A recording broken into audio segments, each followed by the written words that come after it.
Okay, nahiwa na natin siya. Wala, ang ganda. May natira siya. Ang laki pa, guys. Nakaraan kasi may natira ako, oh. I-ano natin. Isama natin kay sayang. Ito, binili ko to sa palengke. May talaga ng papa ko. Namimigay ng gulay. Namitas kami ng kalamansi doon, guys. Sa bukid. Pero hindi pa siya ngayon, ano. Hindi pa siya. Kalamansi na yun.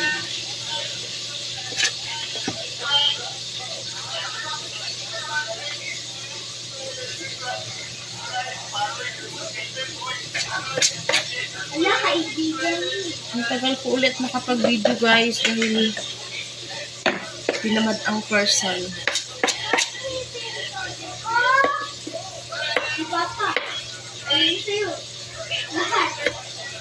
Grabe, ang sulit ng katawan.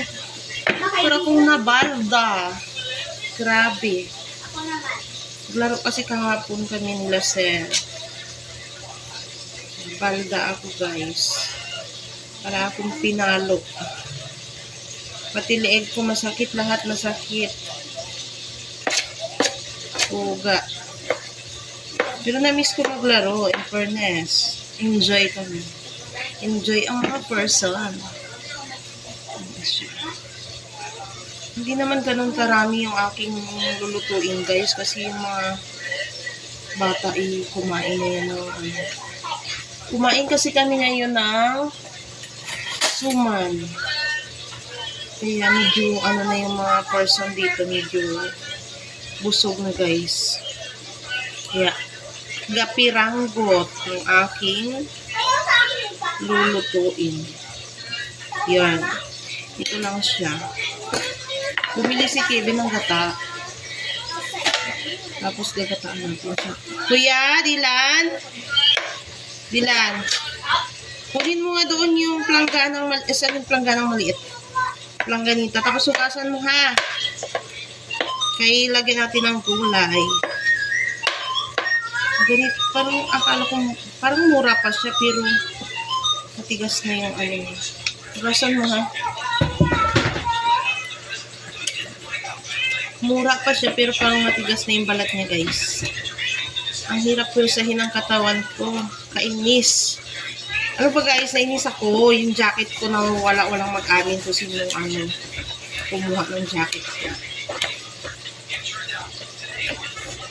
Bahala sila kung ayaw nilang ibalik yung jacket ko.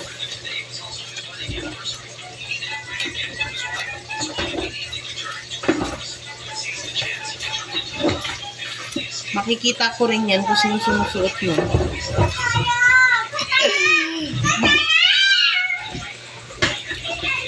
Nawala siya kahapon. Mahal kay Maria. Ayan talaga, guys. Mamigay kaya ako ng kalabasa dito. Kasi super big.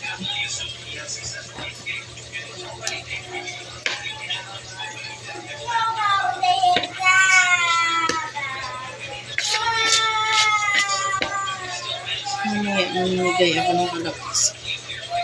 Ano, guys, sobrang laki.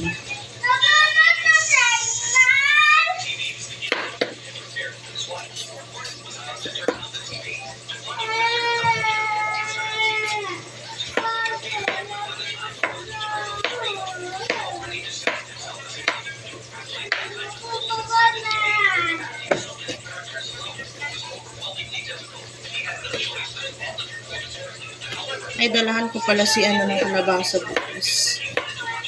Ito yun. Ito yung kalabasa.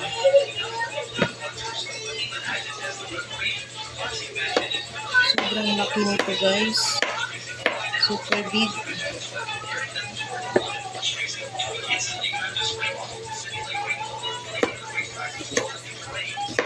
Ito naman. Nakalain. Ang hirap niyang hiwain. In fairness. Nakakainis. Alam mo yun, yung tipong ang hirap niyang hiwain. Yan siya, guys.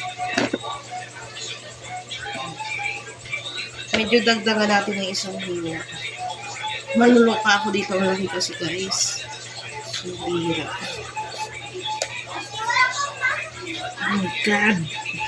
Why so big?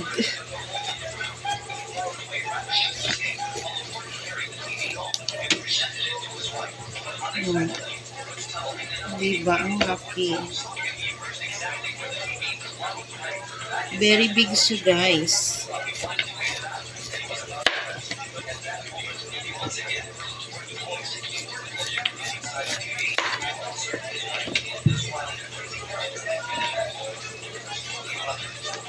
Mag-share tayo sa mga person.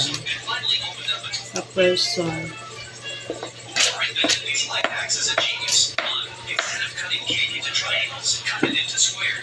Super big. Kaloka.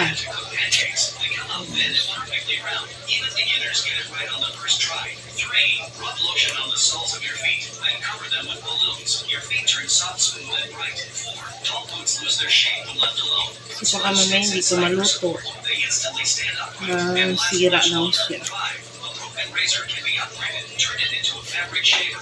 Works on sweaters and carpets. Kaya po siya guys. 6. Tie 2 balloons to the back of a chair. Use this to teach kids how to play properly. This method comes from professional childcare centers. Kids learn way faster. 7. Wrap a bottle cap with a plastic bag. It is perfect for making burger patties. Okay guys, sobrang dami na ito para sa amin. Yes siya. Luto muna tayo.